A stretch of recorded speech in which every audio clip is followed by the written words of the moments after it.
Awesome job, Carlisle. And Josh. So do you want to take your questions? This isn't the best forum for questions, but okay. No, the fuel mileage on the E-Ray is very similar to the Stingray, which is really great. No gas guzzler tax. And you think about all that added performance, you know, quickest 0 to 60 time ever, and adding the all-wheel drive, and still being at the level of the, you know, a lot of people brag about how great the fuel efficiency is. And then a lot of people, let's face it, a lot of you guys say, I don't care about fuel economy, it's gonna be more performance. But that's what makes this a great vacation car, road trip car, because you can have, you know, 400 plus miles of range in between stops pretty easily, and it just makes it, you know, convenient to drive cross country, drive to Carlisle, to the museum, wherever you're going. Just to tack on, you know, this shares bodywork with the Z06. So you think about 345 rear tires, all of the cooling openings that we have. So this car got the bodywork of a race car. And so it's a huge challenge to get good fuel economy. You might think, okay, it's got an LT2 in it, the fuel economy should be about the same, but it has a huge number of strikes against it. Putting performance tires that are this wide on, all the cooling that you need, because you can't just cool the engine, you have to cool the battery pack, the power electronics, you have to cool the motor, keep it cool. Like on a racetrack, you have to keep it cool, so there's lots of heat exchangers, actually more heat exchangers than on a Z06. All of that cooling requirement actually adds drag to the car, and so it's quite an amazing accomplishment actually to have all of that stuff and just have the small little hybrid system be able to fully offset that and get you fuel economy like a Stingray. Yeah, as Harlan said, if you haven't come to the tent to see the rolling chassis, come over and do it, because the systems Tad just described and that we've all talked about are on display there. We all bounce ideas off each other as we're going through this. We can talk for hours about the E-Ray and remember certain things. And one thing I want to mention, Ted just talked about how the E-Ray shares body panels. And there's been some concern that, well, if Bowling Green is going to build the E-Ray alongside the Stingray and the Z06, it might take away some volume from Z06, and I can promise that will not be the case. The E-Ray was planned from the beginning to be a part of the manufacturing footprint. The systems that are unique to the E-Ray are built into Bowling Green's assembly process. For example, when the battery is installed from under the E-Ray, the Stingray and the Z06 go through that assembly station. The E-Ray stops and gets a battery loaded. And I also wanted to mention that the front drive unit and the high voltage battery are manufactured by us, by General Motors in Brownstown, Michigan. So we've got control over the systems that go on the E-Ray. We're not purchasing them, and we can make the most out of our assembly footprint. Even down to the motor windings. Josh and I were actually just there, and we didn't even know it, that the motor for the front axle, all the way down to actually putting the copper windings in the motor is done by us, and it's done 40 miles from away where we work. So everything, the whole build of the power pack too, done there in Brownstown, Michigan. So we can try to take a few more questions to see if this works. You have a question over here?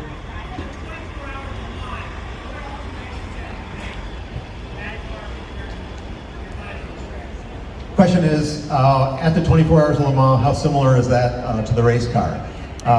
We pride ourselves on keeping the race car and the street car as close together as possible. The teams work in parallel, and our teams are very close together physically in Michigan. And so it's been this way for a long time. All the GT endurance racing, we've used as much production parts as we can. So the race car actually starts with our production aluminum frame as it is made in Bowling Green. So they start with that. If you look at the cars we're competing against, it's effectively a one-off, like a prototype race car. Even though it looks a little bit like a street car, we're competing against cars that are basically full-on race cars. Our car shares far more in terms of content than do the cars we're competing against. Yeah, the 127 24-hour car, except that car has less horsepower than the production car, Procton Z06 that it's based on. And only two-wheel drive. Because of rules. Okay, up here, you're gonna have to shout it out.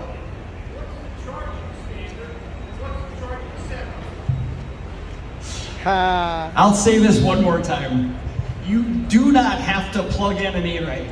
Don't buy a charger. Don't worry about the charging standard, the charging setup. It's all done automatically for you. So the electric front motor is also a generator. and we're closely monitoring the power flow in and out of the battery in a seamless way so that all you do is drive the E-Ray and get a big wide smile on your face. It's extremely protective of its battery state of charge, and so even though you don't really notice anything happening, every opportunity it has, it'll steal some energy to put back in the battery. In fact, you can beat the hell out of the car. You go out for a really aggressive drive, you come back to your garage, it's hard to get back with anything less than an almost full state of charge. It seems like the energy comes from for free, and some people are saying, well, I'm not sure about electricity. I'm not sure I like that in the car. You can think of it as a free bottle of nitrous, and it gives this boost to the car, and it's pretty crazy acceleration. When you want to go to pass somebody, we broke some records for all time in our passing testing at Milford Proving Grounds. And then it's not just a bottle of nitrous, it's a bottle of nitrous that fills itself up all the time, and you don't have to pay attention to it. Like Josh said, if you want to fill it up fast, and there's gauges on the cluster, you put it in Charge Plus, and you can actually watch it. You can just drive a couple of miles, and you can put it all the way to full, so you know you've got as much battery energy on board as you can get. For example, we were doing those blistering drag race passes I was talking about at the drag strip. By the time we'd come back down the strip and get back to the staging lane, the battery's recharged. Question is, what's the price point? This is a good question for Harlan.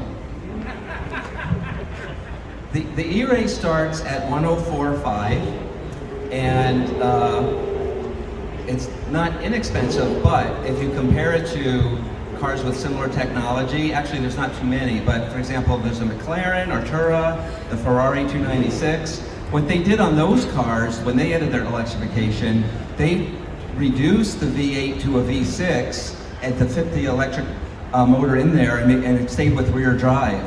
Now we know you guys don't want a V6, right? Right. So we are the only ones with a naturally aspirated V8 electrification, all-wheel drive, and we're about a half to a third of the price of those cars.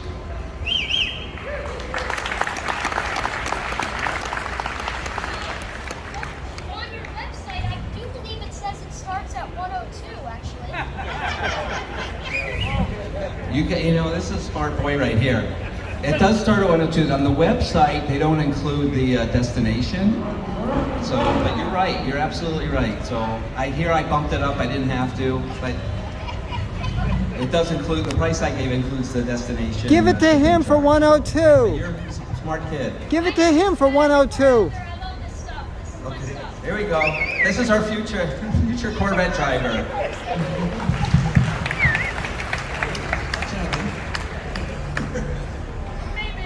You're famous. Do you have regenerative braking? Is there regenerative? I don't think you're going to top this young man, but go do better.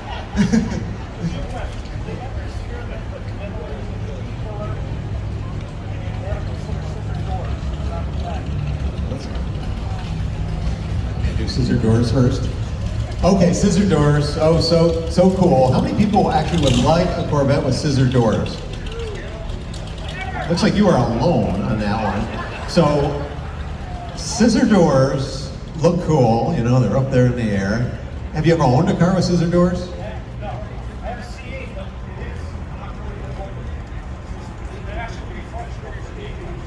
He says it's functional for him. He would say that until he hits his head, climbing in and out, because the point of the door goes above your head. You would say that until you have to get out of the car after it's been raining, and the door is now above you, and you have to crawl out of the car, and it's dripping dirty water on you. You can think about a scenario where you, God forbid, you get in an accident, you roll over, and the car is on its roof. How do you get out? Your scissor doors. Okay, Mr. Smarty Pants over here thinks we should make it an option.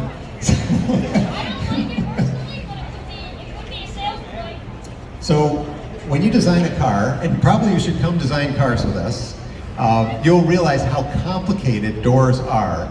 Doors are such an integral part of the body. It's not like you just bolt one kind of door on or another kind of door on. The hinges are completely different. The swing is different. The way the counterbalance, when you have to do a scissor door, doors are heavy. If you felt one off the car, it's very heavy. So you have to have a way of counterbalancing that. So you need some kind of mechanism to hold that weight up for you because you don't want to lift it up. And it has to stay up there.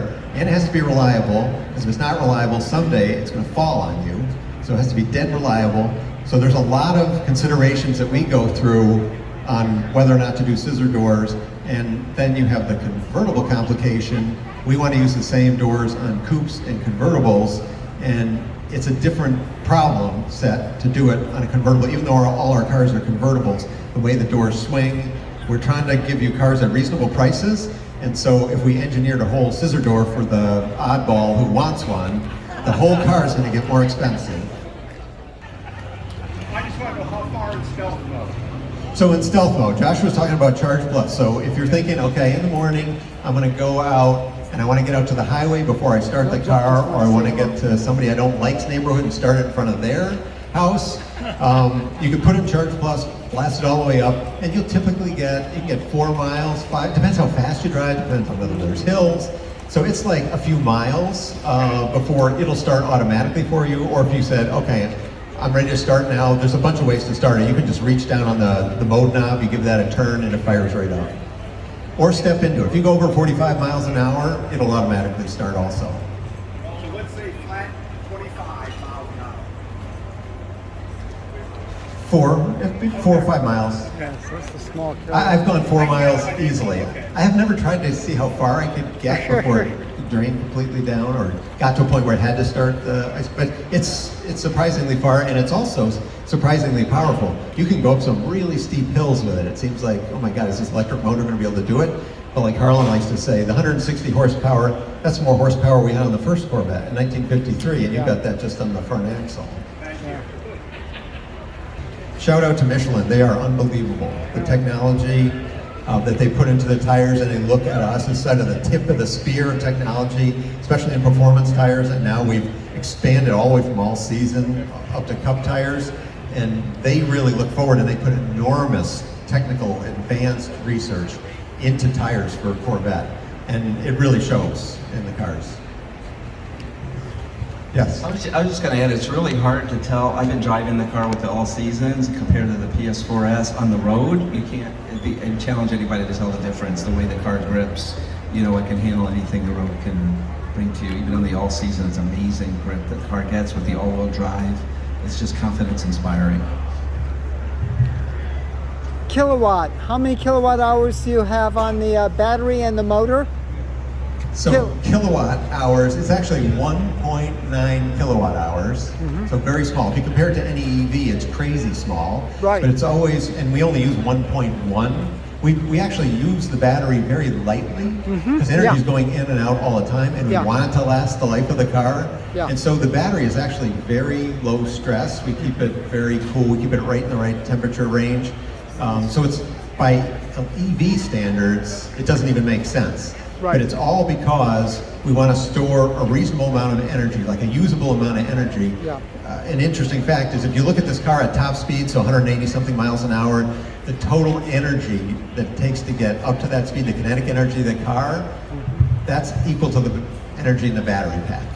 So it's like one full stop from the very top speed, that energy can go into the battery.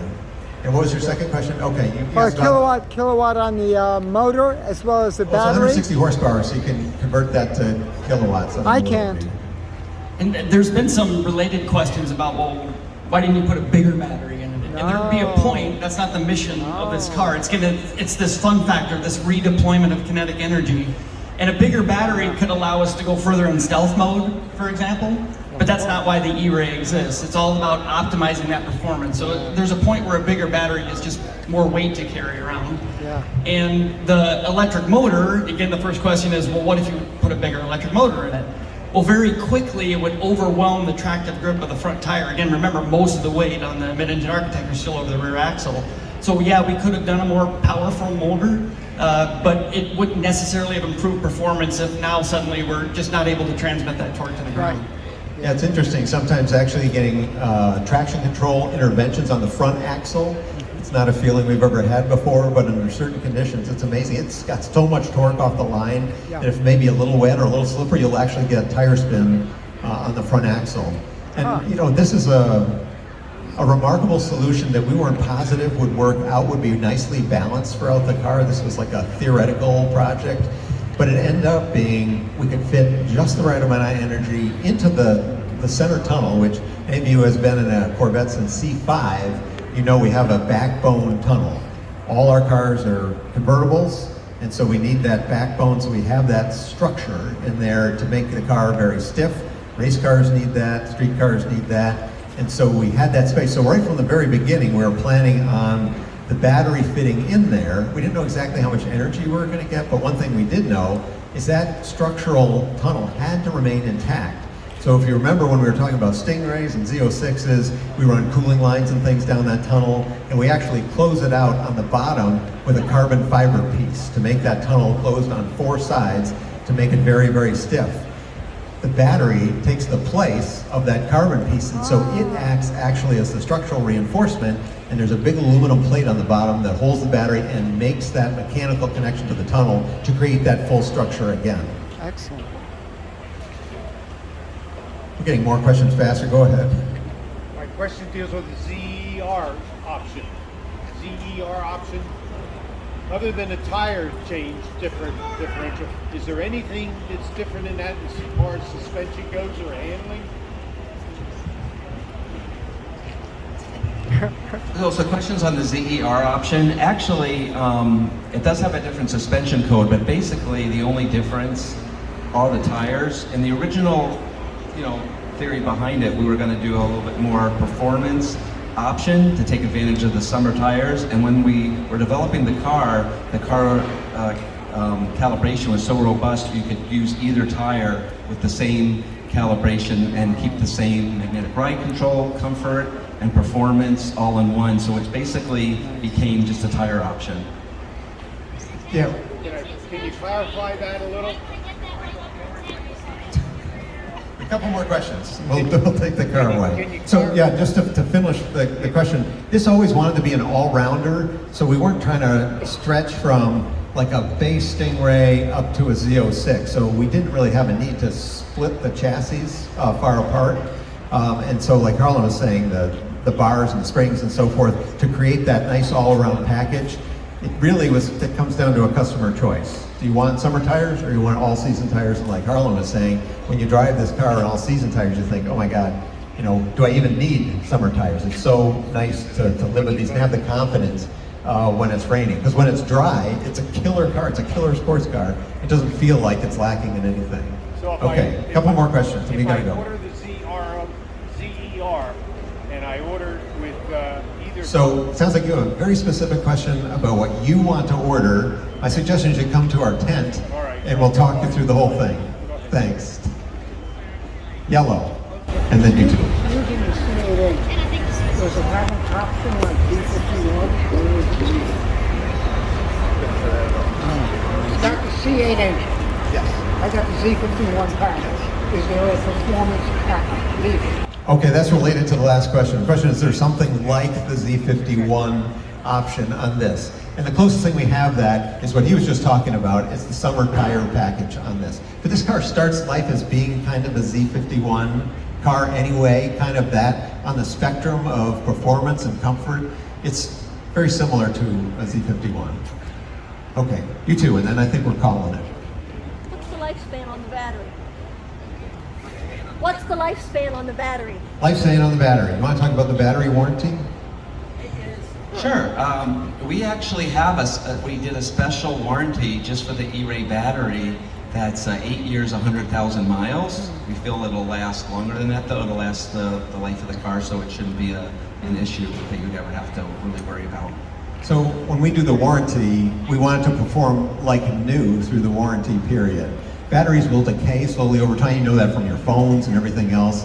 They'll decay slowly over time. So we feel like 8 years, 100,000 miles, the car's gonna, if you get in the car, it'll feel like it was when it was new. It'll manage its own small decay. The truth is the battery's not gonna fail at the end of that time.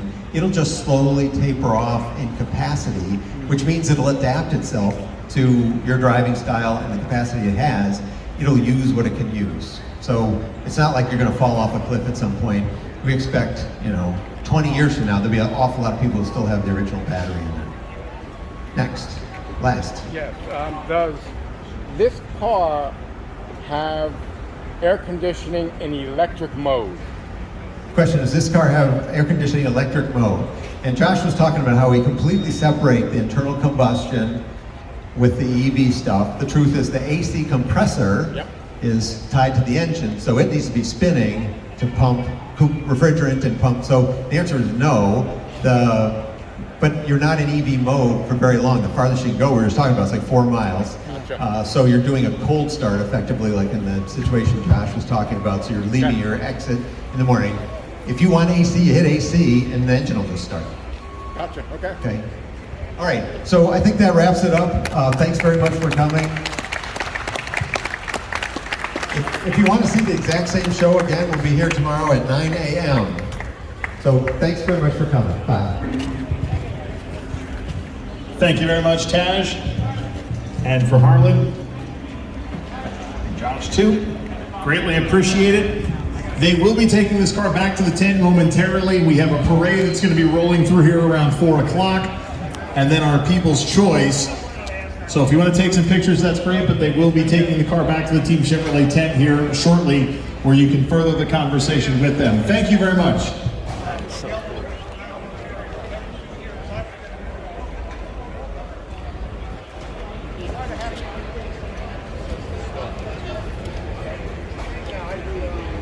This is Pam from NortheastWheelsEvents.com at the 2023 Corvettes at Carlisle. Just checking out the brand new E-Ray. Yes, electric, but don't think electric, folks. This just has a booster motor up front to give you 4-wheel drive, a small battery, and a small motor. As they describe it, it's just like having a refillable bottle of nitrous. Away. All right, Harlan. You're gonna go back around. Back out the way. He's going to be coming backwards and backing up to pull out, so heads up if you're behind the car. You're supposed to be going backwards. Don't you listen?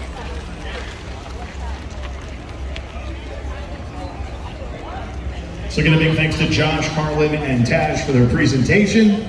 Like I said, they're going to be doing it again tomorrow. Check your event guide and make your plans to come back.